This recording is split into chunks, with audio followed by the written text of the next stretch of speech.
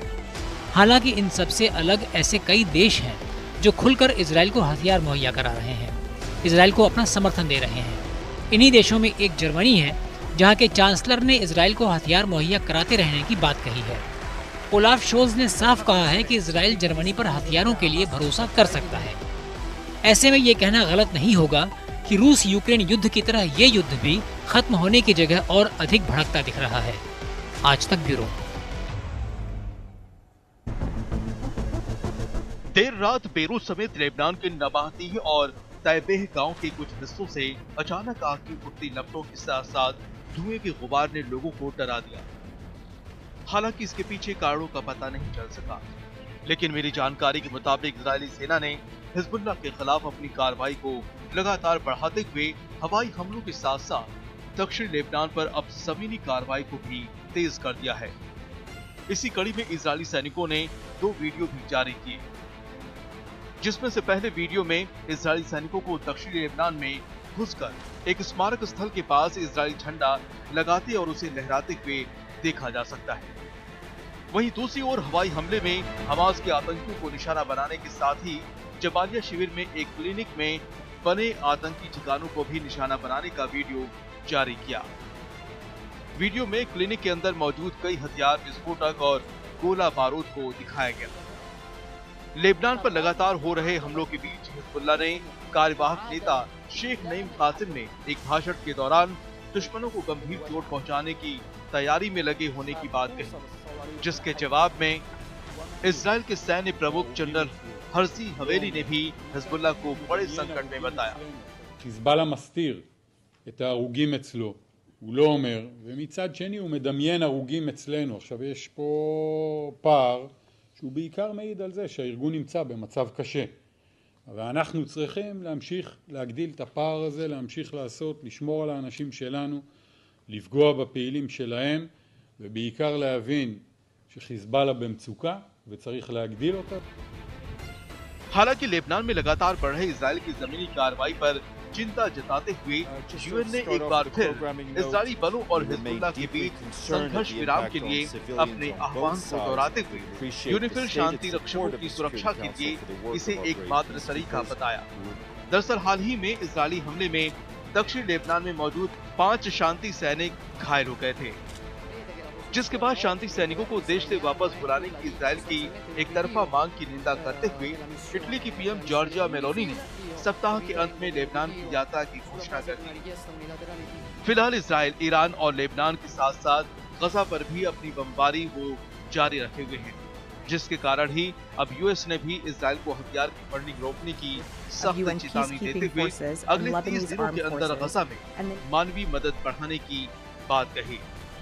आज तक bureau.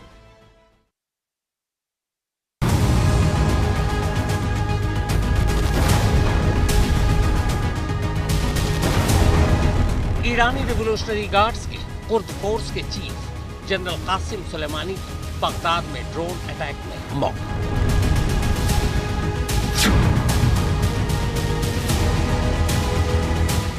Iran के टॉप न्यूक्लियर साइंटिस्ट मोहसिन फखरेजादा की कंप्यूटर गाइडेड मिसाइल से तेहरान में बीच सड़क पर मौत।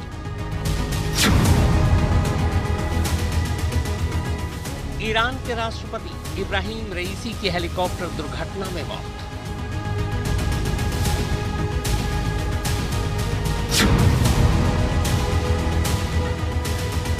ईरान के राष्ट्रपति इब्राहिम रईसी की मौत के बाद नए राष्ट्रपति के शपथ ग्रहण समारोह में हिस्सा लेने आए हमास के पॉलिटिकल विंग के चीफ इस्माइल हानिया की तेहरान के एक गेस्ट हाउस में बम धमाके में मौत।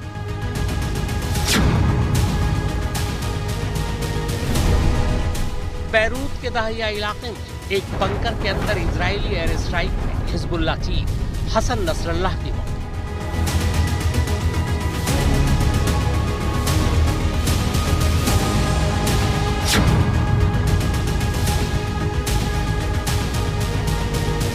हसन नसरल्लाह की जगह हिजबुल्लाह के अगले चीफ बनने जा रहे हैं हाशिम सैफुद्दीन की बैरूत में एक बंकर में इजरायली एयर स्ट्राइक में मौत।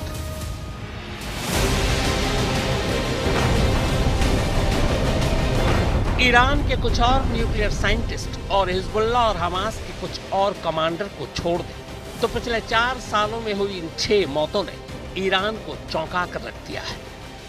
वजह यह है कि ये 6 की 6 मौतें मामूली नहीं, बल्कि ये वो 6 लोग थे जिनका रूटीन, जिनकी मीटिंग, जिनके ठिकाने, जिनकी मूवमेंट इतने गुप्त रखे जाते थे कि खुद इनके अंदर के बड़े बड़े कमांडर और सरकारी हुक्मरानों तक इनकी खबर नहीं लगती थी। तो फिर सवाल यह है कि आखिर इजरायली सेना या इजरायली खुफिया एजेंसी मोसाद को इन सब के ठिकानों के बारे में इतनी सटीक जानकारी कहां से मिली, किसने दी? क्या खुद ईरान के अंदर ईरान का कोई गद्दार और मोसाद का कोई बड़ा जासूस है? अगर हाँ तो वो कौन है?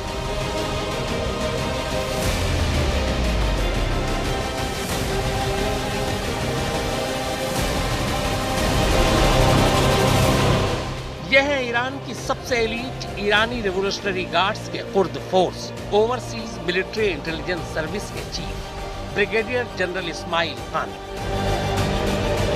यह वही इस्माइल खानी जिन्हें 2020 में कासिम सुलेमानी की मौत के बाद कुर्द फोर्स का चीफ बनाया गया था।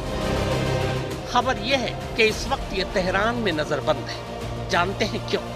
क्योंकि इन पर इल्जाम है कि यही ईरान में मोसाद के सबसे बड़े जासूस हैं, यानी ईरान के सबसे बड़े गद्दार और हाल के वक्त में इजराइल के हाथों हुई सभी हाई प्रोफाइल किलिंग के असली मास्टरमाइंड।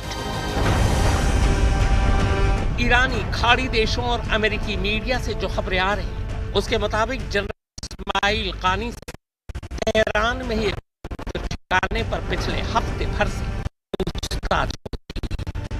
ईरानी मीडिया की खबरों के मुताबिक 4 अक्टूबर के बाद से जनरल इस्माइल खानी को सार्वजनिक तौर पर कहीं नहीं देखा गया है, जबकि इस वक्त इजराइल और इजरायली हमलों को लेकर ईरान में सबसे ज्यादा हलचल है। अब सवाल यह है कि इस्माइल खानी पर मोसाद का जासूस होने का शक क्यों कर हुआ? तो इसकी 2 वजह बताई जा रही है। पहली वजह यह है, ये ईरान के पूर्व राष्ट्रपति महमूद अहमदी नेजाद हैं।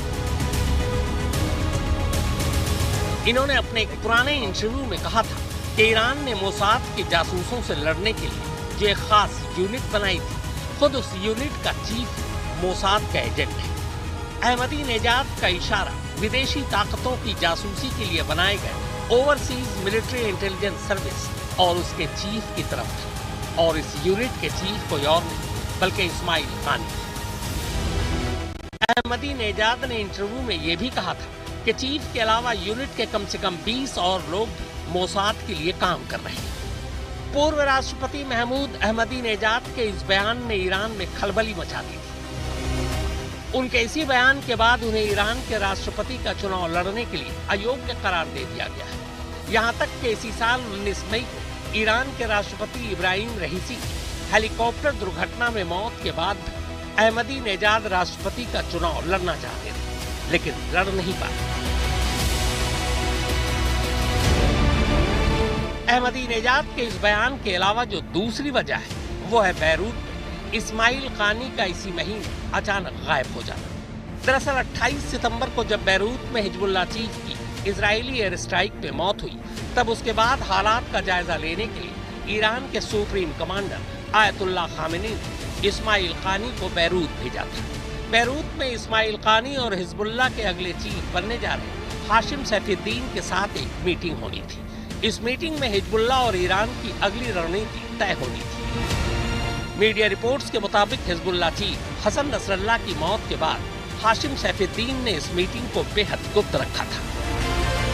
4 अक्टूबर की शाम ये मीटिंग बैरूत के दाहिया इलाके में होनी थी। जहां मीटिंग होनी थी उस जगह के बारे में सिर्फ गिनती के लोगों को पता था, लेकिन मोसाद को इस मीटिंग और उसके तय ठिकाने की भी जानकारी मिल चुकी थी। इसी के बाद इजराइल ने 4 अक्टूबर को दाहिया में फिर से एयर स्ट्राइक किया और इस हमले में हाशिम सैफुद्दीन की मौत हो गई। हमला इतना ताकतवर था कि 4 बड़ी इमारतें पूरी तरह से ध्वस्त हो गई थी। इस हमले के बाद अगले 2 दिनों तक इस्माइल खानी से ईरान का कोई संपर्क नहीं हो पाया। संपर्क न हो पाने की वजह से ईरान, इजराइल, मिडिल ईस्ट और अमेरिकी मीडिया में ये खबरें चलने लगी कि हमले में हाशिम सैफुद्दीन के साथ साथ जनरल इस्माइल खानी को मारे। लेकिन फिर तभी 7 अक्टूबर को अचानक इस्माइल खानी अपनी फोर्स आने के बाद अभी तक ईरान ने इस बारे में आधिकारिक तौर पर कोई सफाई नहीं दी। इस्माइल खानी ईरान के मशहद इलाके में पैदा हुए। वह शुरू से ही ईरानी रिवोल्यूशनरी गार्ड का हिस्सा रहे। ईरान इराक जंग में खानी ने बढ़ चढ़ कर हिस्सा लिया था। खानी की सेवा को देखते हुए 1997 में उन्हें कुर्द फोर्स का डिप्टी कमांडर बना दिया गया था।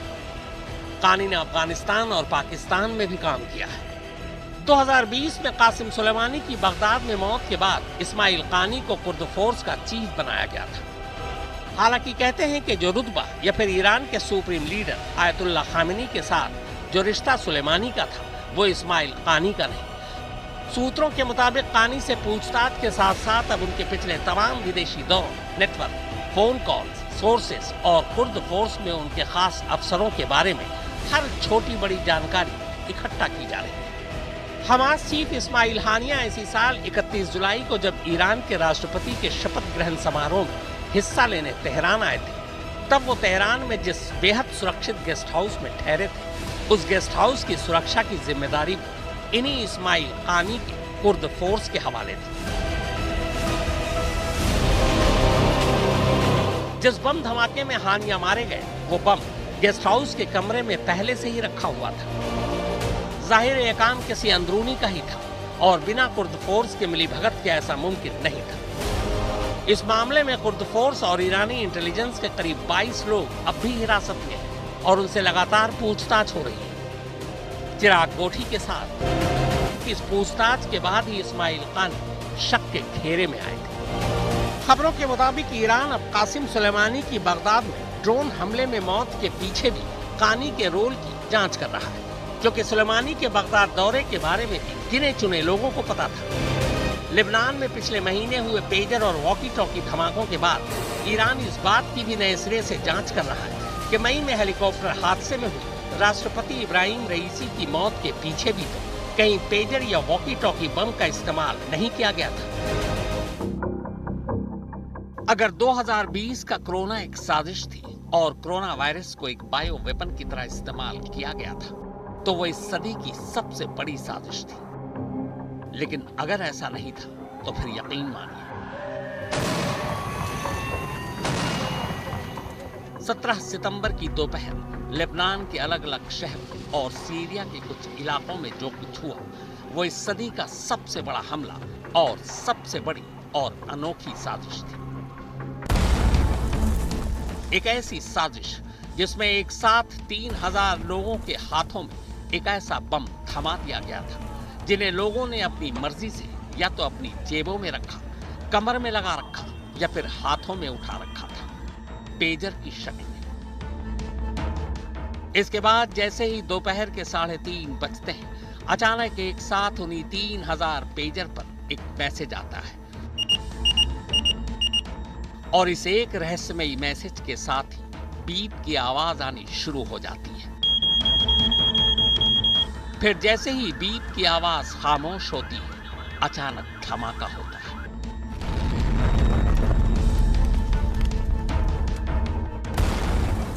एक साथ 3000 धमाका। दुनिया में शायद ही इससे पहले इतनी बड़ी तादाद में, इतने बड़े इलाकों में एक साथ इतने बड़े पैमाने पर धमाके हुए हों। लेबनान के करीब आधा दर्जन शहर का शायद ही कोई बाजार, दुकान, मॉल, घर, दफ्तर, सड़क, मोहल्ला बचा जहां ये धमाके न हुए, क्योंकि अलग अलग शहर के अलग अलग इलाकों में एक साथ 3000 लोग अनजाने में पेजर की शक्ल में बम लिए घूम रहे थे। उधर लेबनान में ये धमाका होता है, इधर अचानक पूरी दुनिया में हर एक के जहन और जुबान पर इजरायली खुफिया एजेंसी मोसाद का नाम तैरने लगता है। किसी साई-फाई या जासूसी फिल्मों की तरह इतनी सटीक और खतरनाक साजिश मोसाद ही रच सकता था। सीरियल धमाकों की ऐसी साजिश जिसके बारे में 17 सितंबर की दोपहर से पहले कोई सोच भी नहीं सकता था। कोई सोच भी नहीं सकता था कि मोबाइल के दौर में कोई पेजर को भी बम बना सकता है। पर यहां सोचने वाली बात यह थी कि साल 2000 के आते आते जिस पेजर को मोबाइल खा चुका था, जो पेजर भूली बिसरी यादें बन चुका था, जिस पेजर का इस्तेमाल दुनिया ने बंद कर दिया था, वही पेजर लेबनान में एक साथ 3000 लोगों के हाथों या जेबों में क्यों था? इसके अलावा ईरान के टॉप साइंटिस्ट मोहसिन फखरेजादा की 2020 में तेहरान में बम धमाके में हुई मौत अब शक के घेरे में है। बेशक फखरेजादा की मौत कंप्यूटर से ऑपरेट किए गए बम धमाके में हुई थी, मगर फखरेजादा चूंकि ईरान के सबसे बड़े न्यूक्लियर साइंटिस्ट थे, लिहाजा उनकी मूवमेंट तक बेहद गोपनीय रखी जाती थी। बिना किसी गद्दार के फखरेजादा के मूवमेंट की जानकारी इजरायली को नहीं मिल सकती थी, क्योंकि ये सब कुछ तेहरान के अंदर हुआ था। फिलहाल इजराइल और ईरान के बीच हालात बेहद खराब चल रहे हैं। ईरान के इजराइल पर मिसाइल दागने के बाद इजराइल ने ईरान पर हमले की धमकी दे रखी है। यहाँ तक कि वो ईरान के न्यूक्लियर ठिकानों को भी निशाना बनाने की बात कर रहा है। शनिवार को ईरान के न्यूक्लियर ठिकाने समेत कई सरकारी दफ्तरों पर साइबर हमले हुए हैं। इसके लिए इजराइल को जिम्मेदार ठहराया जा रहा है। इस हमले में जरूरी सूचनाएं भी चुराए जाने का दावा किया गया है। अब ऐसे में अगर ईरान के अंदर ही मोसाद का जासूस घुसा बैठा है तो ये ईरान के लिए और भी खतरनाक बात है। और ऊपर से अगर वो कुर्द फोर्स का जनरल है तो फिर खतरे का अंदाजा आसानी से लगाया जा सकता है। वैसे मोसाद के लिए किसी देश में इतनी ऊंची पोस्ट पर सेंध लगाना कोई नई बात नहीं। मोसाद का एक जासूस तो सीरिया में वहां का डिप्टी डिफेंस मिनिस्टर तक बनते बनते रह गया था। एली कोहेन नाम के मोसाद के इस जासूस का बाद में फांडा फूट गया और उसे सरेआम फांसी पर लटका दिया गया था। चिराग कोठी के साथ मनीषा झा, आज तक।